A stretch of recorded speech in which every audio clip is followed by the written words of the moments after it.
Hello everyone, Tommy Marquez here, back inside the Update studio. The 2016 Summer Olympic Games just recently wrapped in Rio, and I'm fortunate today to be joined by a special guest, Olympic gold medalist and 10th fittest woman on the planet in 2016, Anna Tunnicliffe. Anna, thank you so much for joining me today. Thanks for having me. So as an Olympic champion in the laser radial, what's it like for you to have watched these Summer Olympic Games, having retired from the sport of sailing and now transitioning to CrossFit full-time? It was nice to kind of sit back and be on the other side of it, understanding what all of these athletes are going through, and seeing their happiness when they accomplish their goals and their dreams of winning that gold medal. It's something you can relate to, and it gives you those chills again over and over, just to see them happy and know that you were there once too. So what are your thoughts on Tia-Clair Toomey qualifying for the Olympics for Australia in weightlifting? And as a two-time Olympian yourself, did you have any chance to kind of impart some veteran knowledge on how to handle the Olympics and the Olympic atmosphere? I was so excited when I saw she qualified. Sent her a note as fast as I could when I learned of it. I think that's amazing, an incredible accomplishment going to the Olympics and her qualifying, especially being such an outstanding CrossFit athlete too. I think it's great for the sport. When I talked to her quickly at the games between events, I just, the biggest thing about the Olympics is having fun. It's possibly a once in a lifetime event to get to. So you just got to really enjoy the moment.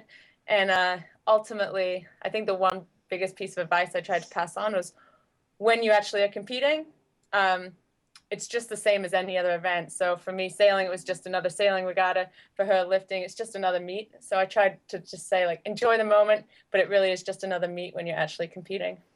And what would you say your favorite moment from competing in sailing at the Olympics? Is there anything that stands out to you? Obviously, winning the gold medal was a huge memory for me. But really, like, being in the Olympic Village with Team USA. That was really quite special because you have all these famous athletes around you. I come from sailing where, yeah, there's a lot of people that do it, but relative to like track and swimming, it's a fairly small sport. So just being there and nobody having egos, just with Team USA, everyone was there together, and that was really cool. So the Olympics kind of started some discussion on social media about how well maybe some of the top CrossFitters might transition outward into other sports. You've spent some time at the top of both realms. Is it unrealistic to think that maybe some of the top male and female CrossFitters out there could transition to, say, some Olympic-style sports and find similar success? I think it's absolutely possible. Obviously, it's very sport-dependent.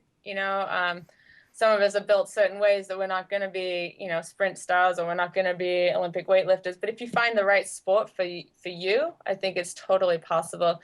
You obviously, to get to the top of the CrossFit Games, you have to know how to train. You have to have that dedication that's required to get there. You have to know how to set goals and chase them and understand how to deal with it if you don't quite get them. So I definitely think it's possible. I definitely think it depends on the sport that you're picking as well. So you made the transition very successfully from sailing to CrossFit.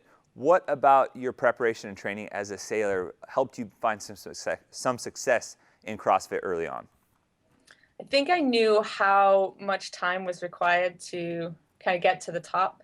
When we were sailing, we were training 3 weeks a month on the road, or on the water training. So that was a lot of time that we put in to get to the Olympics and then get to the top of the Olympics. So knowing like what the sacrifices were that were required to actually accomplish your goals, I think that was a huge help. And so when you made the final jump to CrossFit, made it to the CrossFit Games, what aspect of the sport of CrossFit and competing at the Games you found most difficult or most challenging? I think what I found most challenging was the fact that not every event would be in my favor. When I trained sailing, I would train for the light winds, I would train for the medium winds, and I would train for the heavy winds.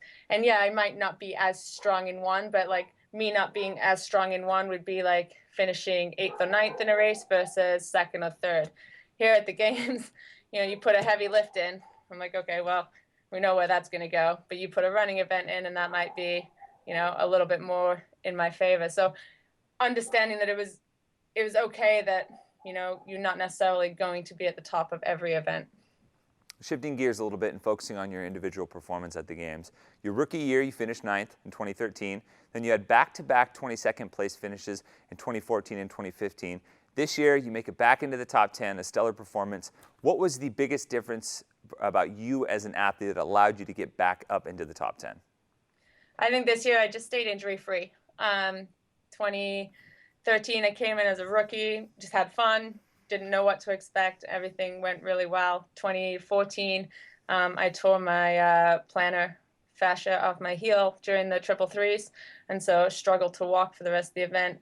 Last year, with after Murph, I struggled a lot, and then coming in this year, we had a little bit more idea of where Dave was planning to go with the Games, so we were able to switch the training up a little bit, be a little bit more prepared, and just also took the pressure off. Like, there was no expectations. We had goals, we had game plans, we stuck to them, and we were just going to see where it went from there. It's certainly nice to see you back inside the top 10.